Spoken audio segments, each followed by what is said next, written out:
ನಾನು ಇವತ್ತಿನ ದಿವಸ ತುಮಕೂರು ಜಿಲ್ಲೆ ಸಿರಾ ತಾಲೂಕಿನ ಆಂಧ್ರದ ಗಡಿ ಭಾಗವಾದಂಥ ಕರೇತಿಮ್ನಹಳ್ಳಿ ಅಂತ ಒಂದು ಹಳ್ಳಿನಲ್ಲಿ ಇದ್ದೀನಿ.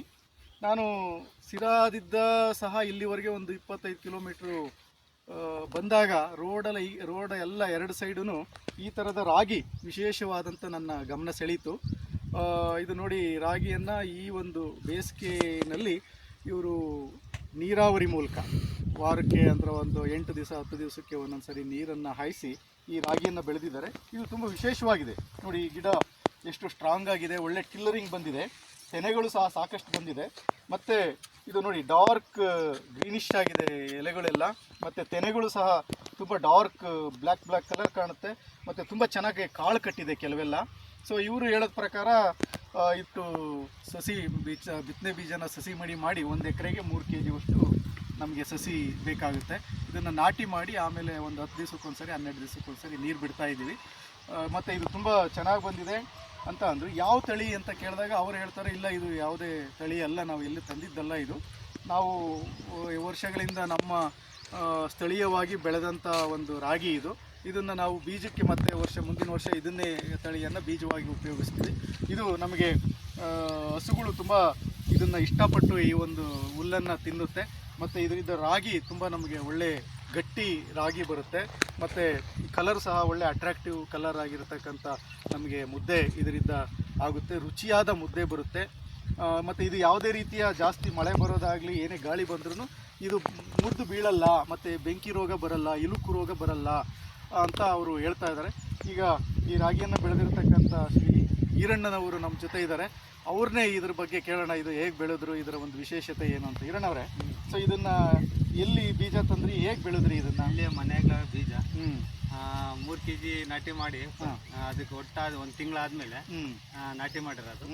ನಾಟಿ ಮಾಡಿ 8 ದಿನಕ್ಕೆ ನೀರು ಹಾಚ್ತೀವಿ. 1-2-3 ತಿಂಗಳೊಳಗಡೆ ಕಟಾವಿಗೆ ಬರುತ್ತೆ. ಇದ್ರ ವಿಶೇಷತೆ ಏನು? ವಿಶೇಷತೆ ಏನಂದ್ರೆ ಚೆನ್ನಾಗಿ ಇದು ತೆನೆ ಚೆಂಡು ಆಗಿರುತ್ತೆ. ಇದು ಚಿಲ್ಲಲ್ಲ, ಮಾಗಿದ್ಮೇಲೆ ಕಾಳು ಉದುರೋದಿಲ್ಲ, ಚೆನ್ನಾಗಿ ಬೆಳೀತೈತೆ. ಮತ್ತೆ ಒಳ್ಳೆ ಇಳುವರಿ ಬರುತ್ತೆ ಇದರಲ್ಲಿ. ಎಕರೆಗೆ ಒಂದು 20-25 ಕ್ವಿಂಟಲ್ ರಾಗಿ ಆಗ್ತದೆ. ಹೌದಾ? 30 ಚೀಲದವರೆಗೂ ರಾಗಿ, 25ರಿಂದ 30 ಚೀಲ ರಾಗಿ ಆಗ್ತದೆ. ಒಳ್ಳಿನ ಇಳುವರಿ ಬರುತ್ತಲ್ವಾ? ಇದು ಹುಲ್ಲಿನ ಇಳುವರಿ ಒಳ್ಳೆ ಬೇಜಾನಾಗುತ್ತೆ. ಕಡ್ಡಿನು ಇದು ಹಸುಗಳೆಲ್ಲ ಚೆನ್ನಾಗಿ ತಿನ್ನುತ್ತಾ, ಎಮ್ಮೆಗಳ ಹಸುಗಳೆಲ್ಲ ಎಲ್ಲ ರುಚಿಯಾಗಿರುತ್ತೆ. ಈಗ ರಾಗಿ ರುಚಿ ಹೆಂಗಿರುತ್ತೆ? ಇದು ಮುದ್ದೆ ಎಲ್ಲ ಚೆನ್ನಾಗಿರುತ್ತೆ. ನಾವೇನಿದು ಗೊಬ್ಬರ ಹಾಕಲ್ಲ, ಸಾವಯವಾಗಿ ಬೆಳೆದಿರೋದು. ಇದು ಏನು ಗೊಬ್ಬರ ಹಾಕಿಲ್ಲ? ಇಲ್ಲ, ಏನು ಹಾಕಿಲ್ಲ. ಕೊಟ್ಟಿಗೆ ಗೊಬ್ಬರ ಹಾಕಿದ್ವಿ. ಕೊಟ್ಟಿಗೆ ಗೊಬ್ಬರ ಮಾತ್ರ ಹಾಕಿ ಬೆಳೆದಿದ್ರೆ. ಇದಕ್ಕೆ ಯಾವ ರೀತಿಯ ಯೂರಿಯಾ ಹಾಕಿಲ್ಲ, DAP ಹಾಕಿಲ್ಲ. ನೋಡಿ, ನಮ್ಮ ಇತರ ರೈತ ಬಾಂಧವರು ಈಗ ಬೇರೆ ಕಡೆ ಬೆಳೆಯೋರು ಸಾಕಷ್ಟು ಜನ ನೀವು 2 ಚೀಲ 3 ಚೀಲ DAP ಬೇಕು, ಯೂರಿಯಾ ಬೇಕು ಅಂತ ಹೇಳ್ಬಿಟ್ಟು ಯೂರಿಯಾದ ಅಂಗಡಿಯಲ್ಲಿ ಮುಗಿ ಬೀಳ್ತೀರಾ. ಇಲ್ಲಿ ನೋಡಿ, ಇದು ನಮ್ಮ ಎದೆ ಮಟ್ಟಕ್ಕಿದೆ. ಇದು ಸೊಂಟದ ಮೇಲೆ ಬಂದಿದೆ, 6 ಅಡಿವರೆಗೂ ಬೆಳೆದಿದೆ. ತುಂಬ ಗಟ್ಟಿಯಾದ ತೆನೆ, ಒಂದು ಚೆಂಡುವಿನ ಥರ ತೆನೆ ಇದೆ. ಮತ್ತು ಇದು ನೋಡಿ ಹೆಂಗಿದೆ ದಿಂಡುಗಳು ಅಂದರೆ, ಇದು ಯಾವುದೇ ಮಳೆ ಬರಲಿ ಗಾಳಿ ಬರಲಿ, ನೀವು ಎಷ್ಟೇ ಇದು ಬಂದ್ರೂ ಅದು ಬೀಳೋದಿಲ್ಲ, ಹಂಗೆ ನಿಂತಿದೆ.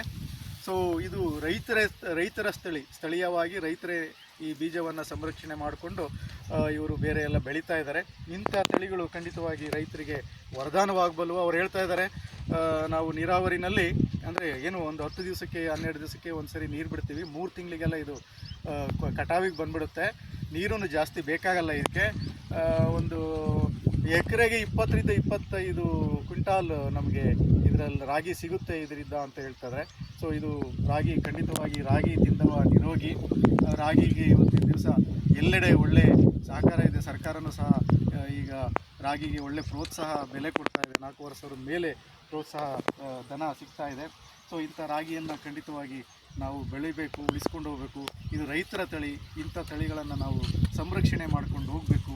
ಸೊ ಇದು ಇನ್ನೂ ಹೆಚ್ಚಿನ ಕಡೆ ಪಸರಿಸಲಿ ಈ ಒಂದು ತಳಿ. ಸೊ ಇಲ್ಲಿ ರೈತರುಗಳು ಇದೇ ತಳಿಯನ್ನು ಮತ್ತೆ ಮುಂದಿನ ವರ್ಷನ ಹಾಕ್ತಾರಂತೆ. ಸೊ ಹಾಗಾಗಿ ಯಾರಾದರೂ ಈ ಥರದ ಒಂದು ಬೀಜ ಬೇಕು ಅಂದರೆ ಖಂಡಿತವಾಗಿ ಈ ಭಾಗಕ್ಕೆ ಬಂದು ನೀವು ರೈತರಿಂದ ಇದನ್ನು ತಗೊಂಡು ನೀವು ಸಹ ನಿಮ್ಮ ಭಾಗದಲ್ಲಿ ಇದನ್ನು ಬೆಳಿಬೋದು. ನಮಸ್ಕಾರ.